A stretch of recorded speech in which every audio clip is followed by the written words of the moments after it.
Welcome to Mount Pleasant and welcome to our Easter service celebration. But it's so hard, isn't it? I mean, it's so hard not to be together. It's so hard not seeing all of you. As someone said, this is probably the strangest and the weirdest feeling Easter that we've ever had and ever gone through. And for some, it's really hard because what that means is that there's no gathering of family or friends, and no gathering at moms and dads or grandmas, and there's no big Easter lunch. There's not the sharing of a meal together, and it not only that, but it means for the kids that Easter egg hunt, or even for some adults, the Easter egg hunt is going to have to be confined to the backyard. And for others, it means that, well, you didn't get that Easter outfit that you usually wear. There's no new dress, no new pants, no new shoes. And for others, well, let's face it, it means that you don't go to the beach this year, or you don't go to the lake this year. But for most, Easter seems so strange because you're not here. You're not here on this most important day to celebrate the resurrection of Jesus. I mean, it seems like every Easter, for your whole life, since you were a little child, some of you, you've come here on Easter Sunday to celebrate Easter. You can't ever remember missing even one Easter. I had a couple from my past church who last week they got the two daughters up, the two kids, and they told them, hurry up and eat your breakfast, and because we're going to be going to church today. We're going to be going to church for Palm Sunday. So the two girls, they did what they said. They got up and they sat down and they ate their breakfast, and then they got dressed in their best Sunday clothes, complete with shiny shoes and ribbons in their hair, and they looked just beautiful and cute and wonderful. And then the two girls were getting ready to get in the car, and the mom said, "No, we're not getting in the car today. We're going to be walking to church today." And they looked at Mom and said, "Mom, are you crazy? Do you realize how far church is?" "No, it's not that far, so we're going to walk to church. So just walk this way." And they started walking, and the mom said, "Come on, hurry up. You guys are always late. You're always lagging behind. Hurry up. We don't want to be late. Today is going to be a great day."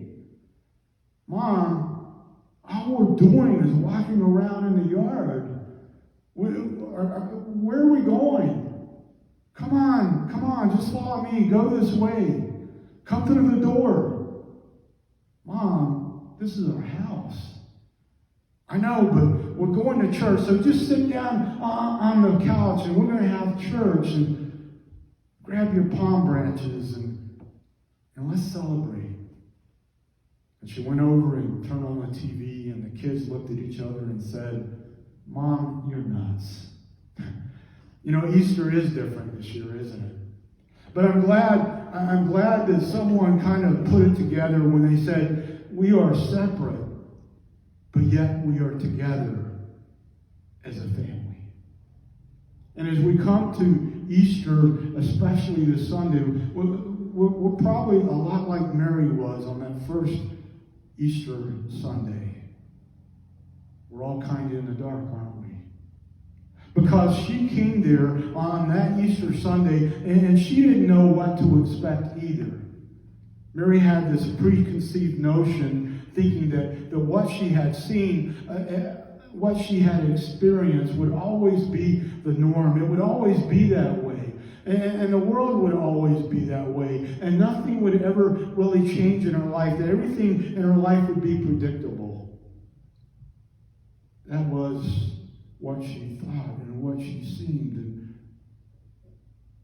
And she thought, this is all there ever is going to be. And yet, isn't that the way that all of us are kind of thinking right now?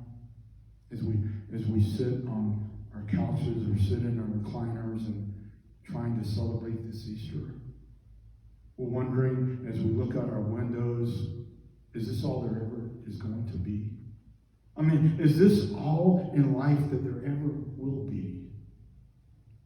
The fact is, none of us even have to have the virus right now to think that we might be dying. I mean, it's so hard sometimes, even if we don't feel like we're dying, it's so hard sometimes for us to, even now, to catch our breath and try to figure out what's going on. I mean, the news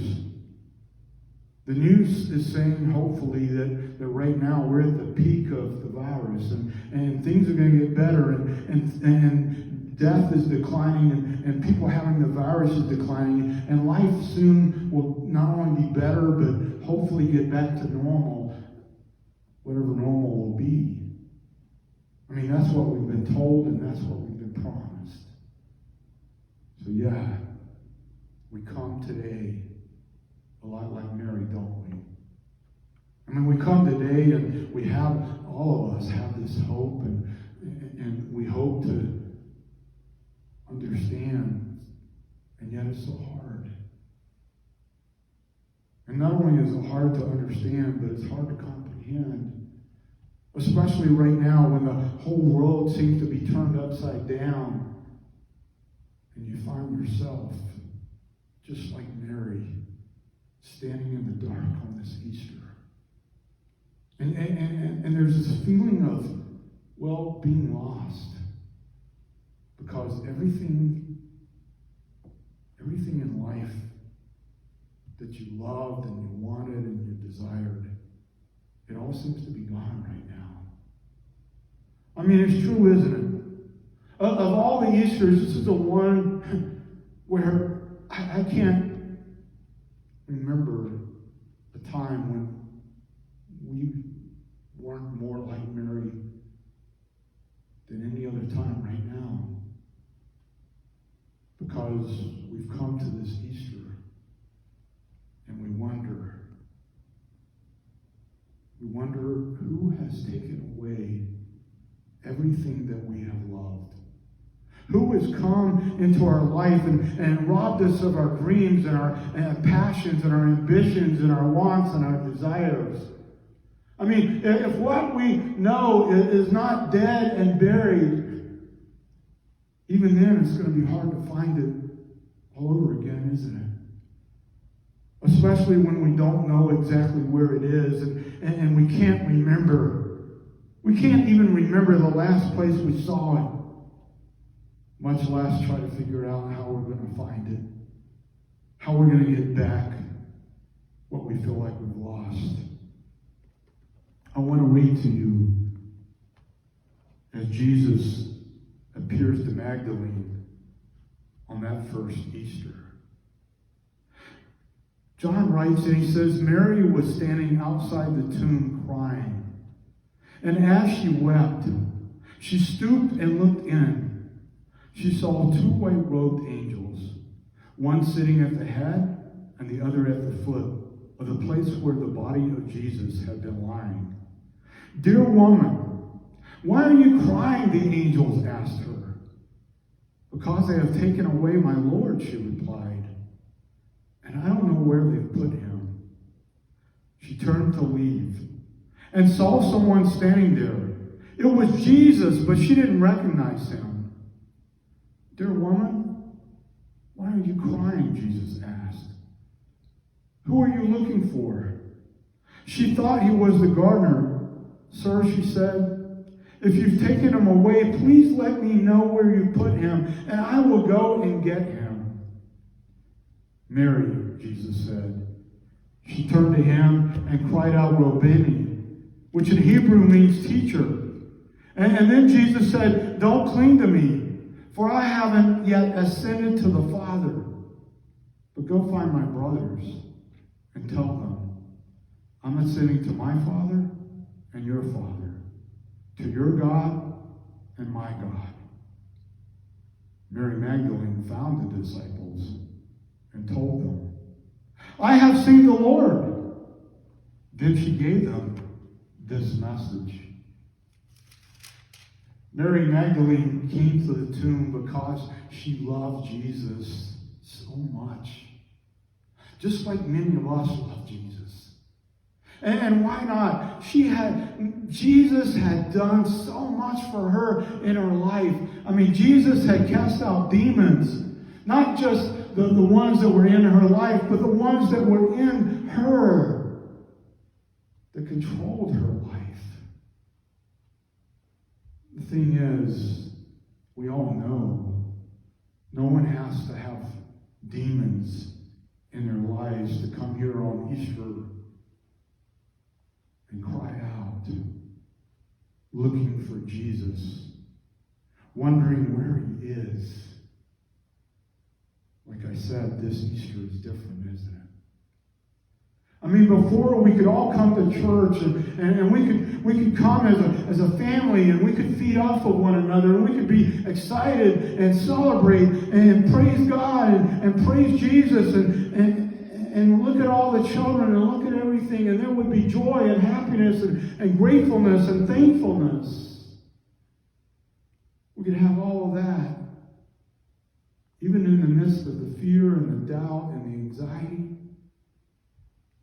And by the time, we could have all that.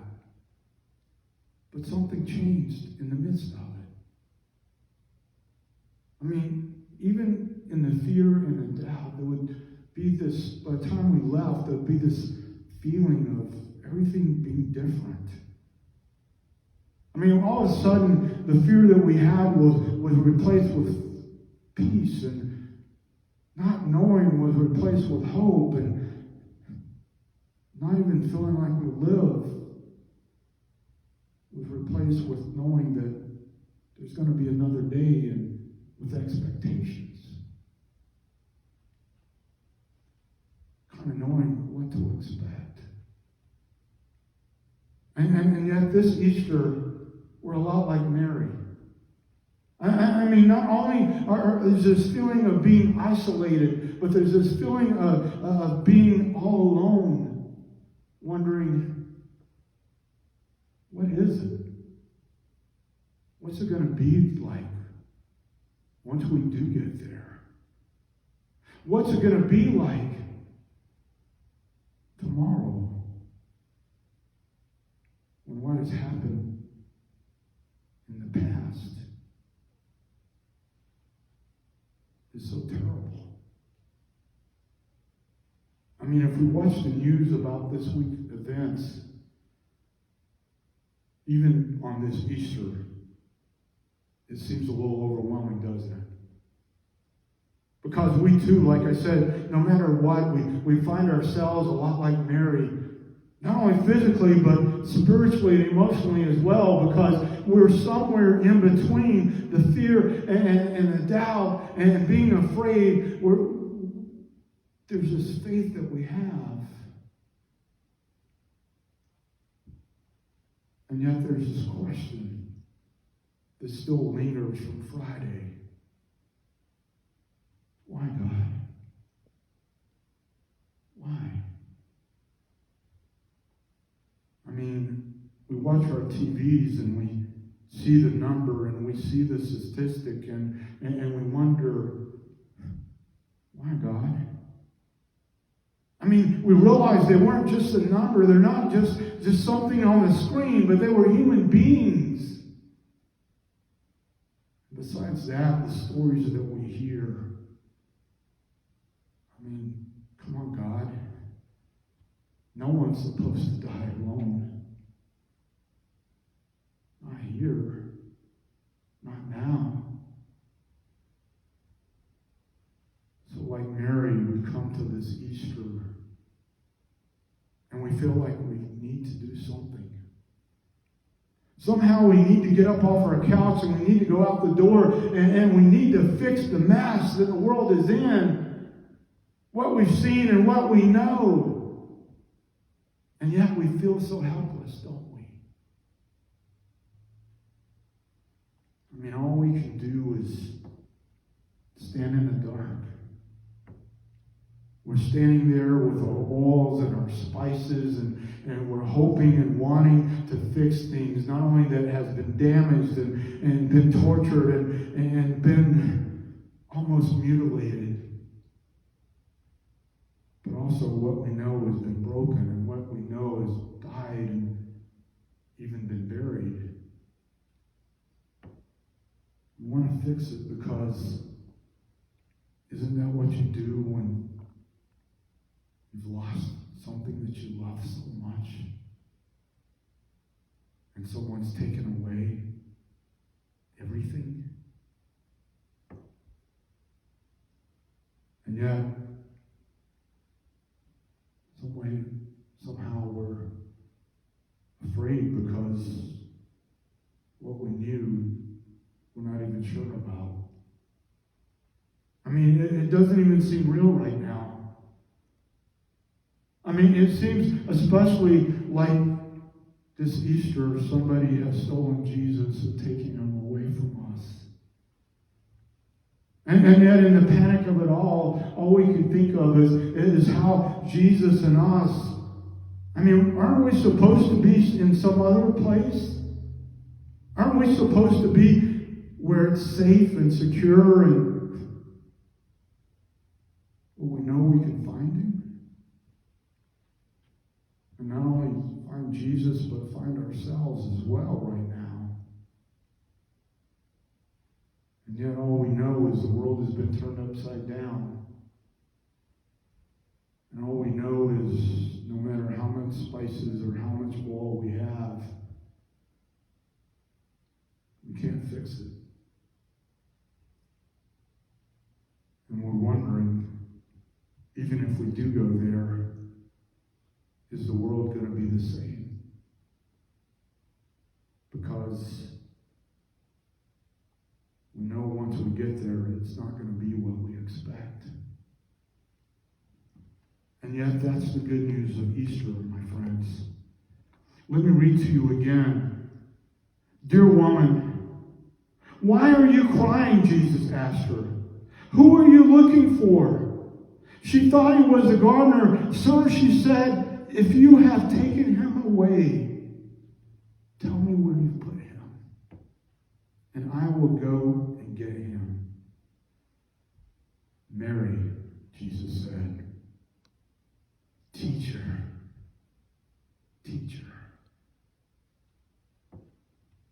The good news isn't that Jesus is just alive. But the fact is that Jesus is alive and he comes to us in the most personal and intimate way that is possible. And not only does Jesus call us as a family, but Jesus calls us as individuals. He calls us as his child. And just like he did Mary, he calls us by name. And yes, brothers and sisters, even on this Easter,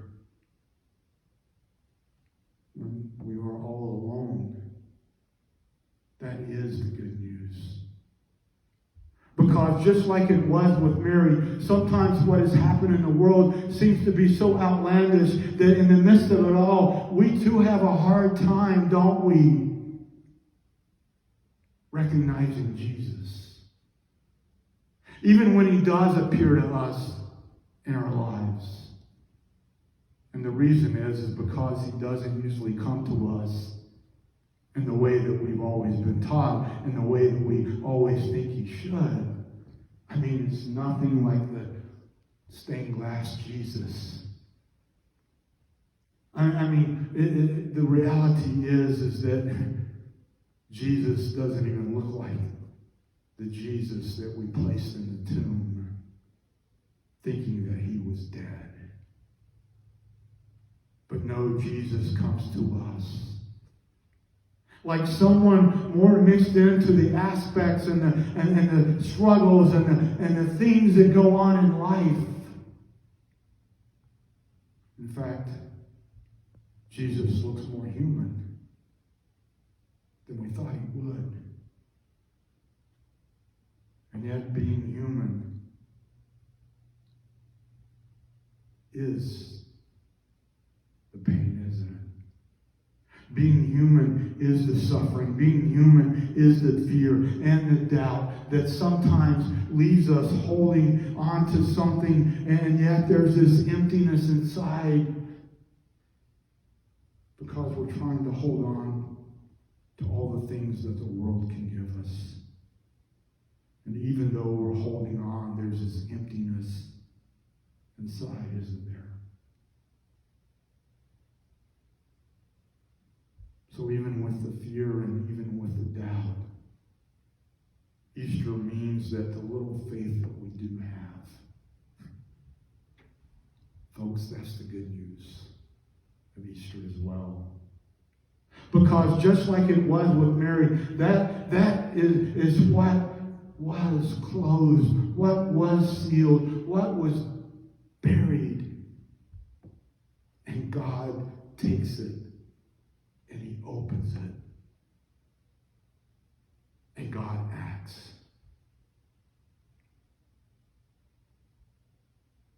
That's kind of what's scary. Because when God acts, we often think all we need is revival, and yet all we need is for the people in the world and everyone else to have a resurrection experience, for them to hear Jesus' name. And yet, folks, one of the reasons that we miss Easter so much, one of the reasons that we have fear and doubt, is the fact that we're not willing to risk letting go. I mean, we want to hold on to Jesus because he's our main squeeze. Aren't you supposed to hold on to Jesus when everything is scary and when you don't know and when you're afraid? Yeah, but once he calls our name, once we recognize who he is, we're supposed to let go. You see, we're not supposed to hold on to Jesus. Yeah, he will allow us to hold on to him when we need to and cry out to him when we need to. But he only allows us to do it for a moment.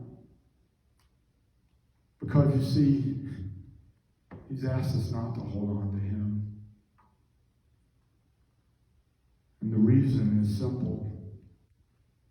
Even on this Easter, Jesus never was and is not now only the Jesus for us to hold on to and keep him for ourselves. You see, Jesus has been resurrected. And Jesus is alive.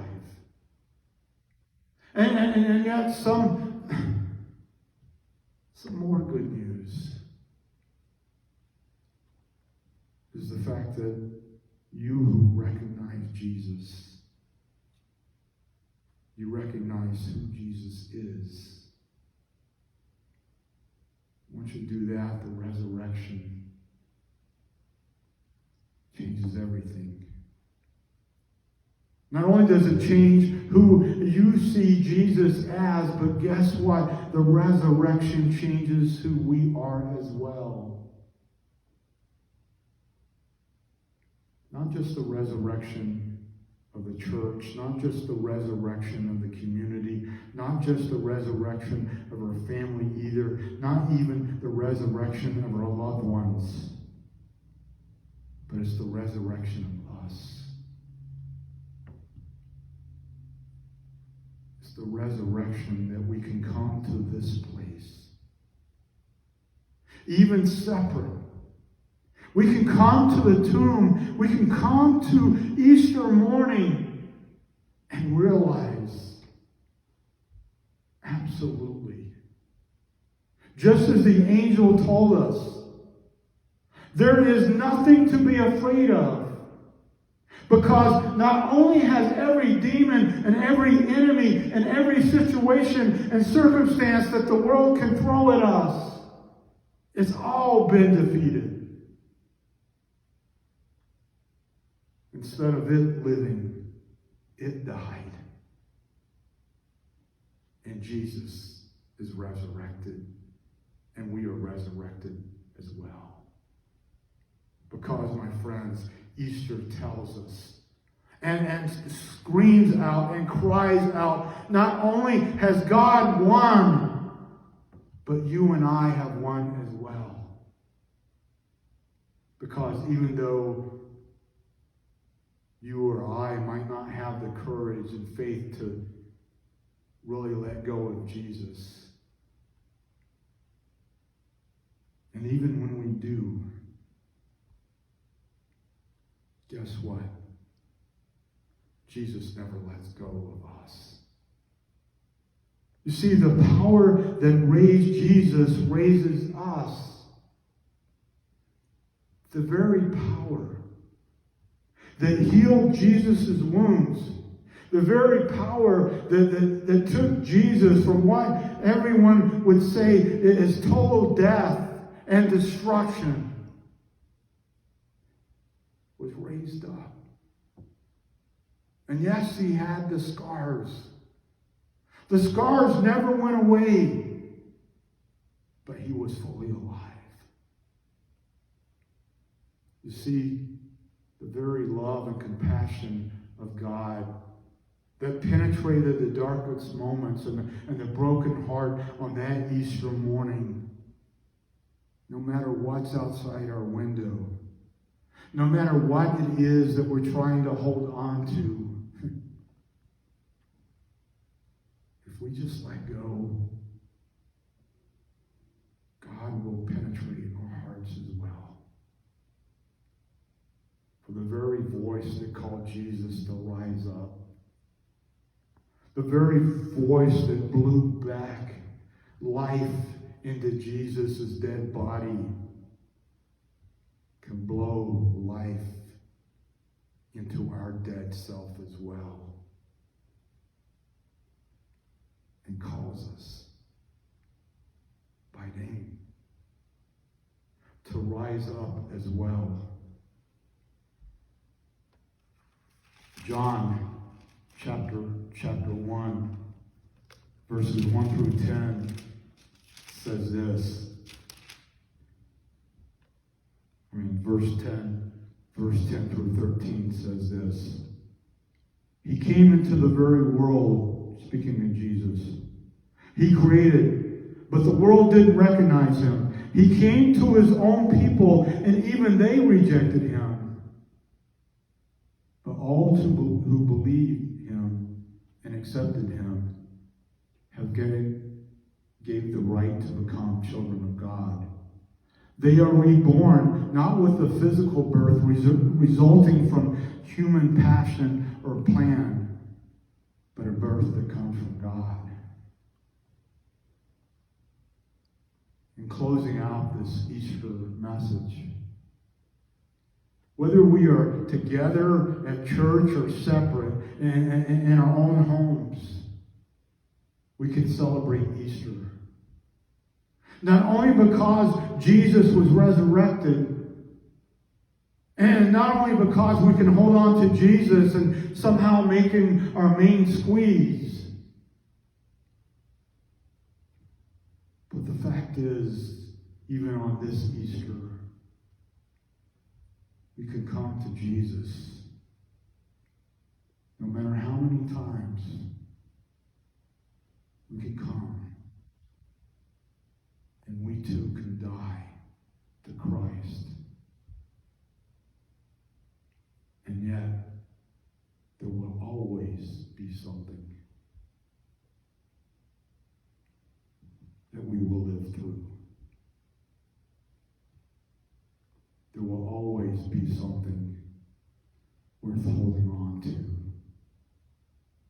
But yet, even more important, there will always be something to let go of, even Jesus, so that we can go and be everything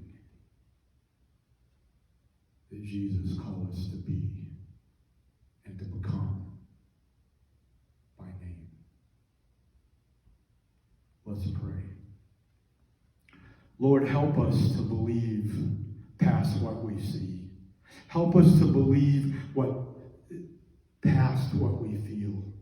Help us to believe in the resurrection, not only of Jesus, but in our own life. Help us to look out the window and to allow not the world to come in, but for you to come in. Because the tomb was open. The door of the stone was moved away. The door of the tomb was open so that we could walk in and realize that you were alive. But then you came. In the midst of the wonderment, in the midst of the doubt, you came and you called our name. And you're doing it again. Lord, give us the power not only to make you our main squeeze, but to let go when you call our name. Because one day soon, we will be asked to go away from what is safe to tell others all about you. In the name of the Father, the Son, and the Holy Spirit, I want to wish each and every one of you a great and happy Easter, and God bless, no matter where this message finds you to be. Amen and amen.